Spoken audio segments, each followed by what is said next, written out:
Assalamualaikum warahmatullahi wabarakatuh. Salam sejahtera untuk kita semua. Selamat siang. Rekan-rekan wartawan yang saya banggakan, dalam kesempatan ini saya ingin menyampaikan sikap pimpinan Mahkamah Agung terkait dengan operasi tangkap tangan pimpinan dan pegawai Pengadilan Negeri Depok pada hari Kamis tanggal 5 Februari 2026 yang diduga melakukan tindak pidana korupsi.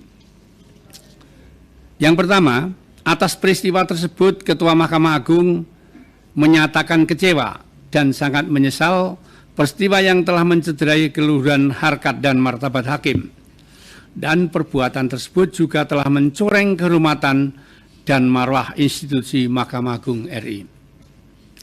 Kedua, peristiwa tersebut merupakan bentuk pelanggaran komitmen Mahkamah Agung dalam mewujudkan zero tolerance atas segala bentuk pelayanan pengadilan, terlebih dilakukan beberapa saat setelah para hakim menikmati kenaikan tunjangan hakim yang merupakan wujud bentuk dukungan pemerintah dalam meningkatkan kesejahteraan dan independensi hakim. Ketiga, dalam kesempatan ini disampaikan Ketua Mahkamah Agung RI mendukung segala bentuk langkah Komisi Pemberantasan Korupsi dalam memproses dan mengungkap dugaan tindak pidana korupsi di Pengadilan Depok dengan tetap menjunjung asas praduga tidak bersalah. Tentang penangkapan dan penahanan pada hakim dengan adanya Undang-Undang Nomor 20 2025 tentang KUHP, maka telah diatur secara tegas dalam pasal 95, 98 dan 101 KUHP baru bahwa penangkapan dan penahanan terhadap hakim harus mendapat izin dari Ketua Mahkamah Agung.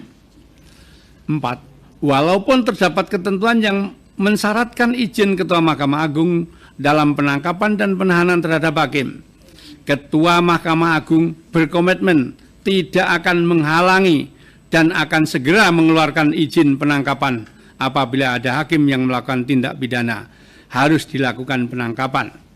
Terhadap izin penahanan sebagaimana ditentukan dalam pasal 101 KUHP, Ketua Mahkamah Agung telah menandatangani segera setelah permohonan izin penahanan terhadap hakim dalam perkara di PN Depok diajukan oleh penyidik KPK.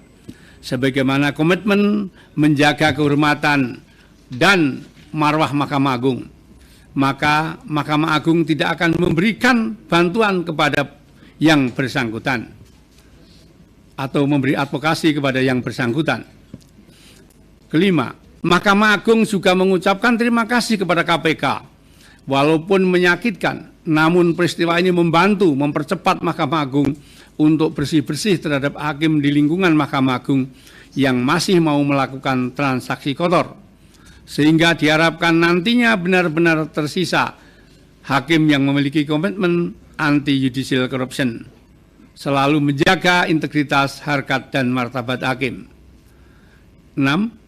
Sudah banyak kebijakan Ketua Mahkamah Agung menutup setiap lubang adanya judicial corruption di Mahkamah Agung dan badan peradilan di bawahnya, dari kebijakan smart majelis, profiling yang sangat ketat dalam promosi pimpinan pengadilan, pembentukan Satgasus, pengawasan inten dari Bawas, dan pimpinan pengadilan tinggi di seluruh Indonesia untuk menghindari interaksi antara pihak pencari keadilan dengan hakim dan aparatur pengadilan. Telah dibuat kebijakan pelayanan terpadu satu pintu di pengadilan. Walaupun sudah banyak upaya pencegahan dilakukan, masih ada hakim dan para aparatur pengadilan yang tergoda dan tidak menjaga dirinya maupun institusi Mahkamah Agung. 7. Selanjutnya Ketua Mahkamah Agung akan memberhentikan sementara hakim dan aparatur Pengadilan Negeri Depok yang tertangkap tangan tersebut. Terhadap hakim, maka Mahkamah Agung secepatnya akan mengajukan surat usul pemberhentian sementara kepada Presiden RI. Apabila nanti berdasarkan putusan pengadilan yang telah berkekuatan hukum tetap dinyatakan terbukti bersalah, maka yang bersangkutan akan diberhentikan dengan tidak hormat sebagai hakim oleh Presiden atas usul Ketua Mahkamah Agung. Begitu juga dengan aparatur Pengadilan Negeri Depok yang terbukti bersalah, maka akan diberhentikan oleh pembina kepegawaian Mahkamah Agung dalam hal ini Sekretaris Mahkamah Agung. Kedelapan, Mahkamah Agung akan selalu bekerja sama dengan Komisi Yudisial dalam rangka menjaga dan menegakkan kehormatan, keluhuran martabat, serta perilaku hakim. Selain itu, Ketua Mahkamah Agung juga memerintahkan kepada Badan Pengawasan Mahkamah Agung, Ketua Pengadilan Tinggi dan Ketua Pengadilan Negeri untuk lebih mengintensifkan pengawasan sebagaimana Perma nomor 8 2016 tentang pengawasan dan pembinaan atasan langsung di lingkungan Mahkamah Agung dan badan peradilan di bawahnya. 9. Ketua Mahkamah Agung bersama pimpinan Mahkamah Agung menyampaikan tidak akan lelah berhenti menjaga keluhuran dan martabat Mahkamah Agung. Ketua Mahkamah Agung mengucapkan terima kasih kepada para hakim dan aparatur pengadilan yang terus menjaga integritas dan komitmen mewujudkan pengadilan bersih dari segala bentuk pelayanan transaksional. Peristiwa ini jangan sampai melemahkan kita, namun dijadikan semangat untuk menjaga komitmen akan integritas. Peristiwa ini juga harus dijadikan pengingat kita semua bahwa intervensi terberat bukan datang dari luar, namun dari dalam diri kita yang masih goyah terhadap godaan transaksional dalam memberikan pelayanan kepada para pencari keadilan. Ketua Mahkamah Agung juga mendorong masyarakat untuk selalu berpartisipasi dalam melakukan pengawasan kepada hakim dan aparatur pengadilan. 10. Tidak ada lagi alasan bahwa hakim tidak sejahtera.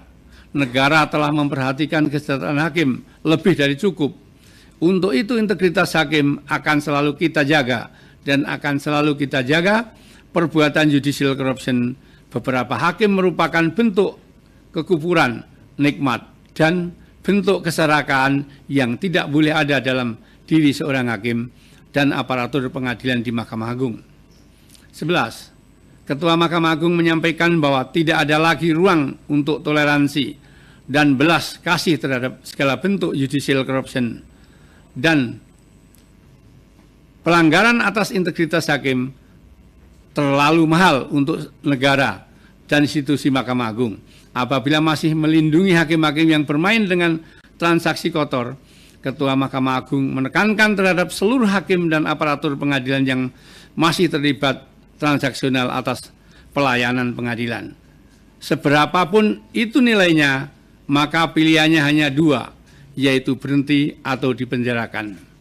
Demikian yang dapat saya sampaikan pada kesempatan ini, dan terima kasih atas perhatian dan kehadiran dari kawan-kawan media.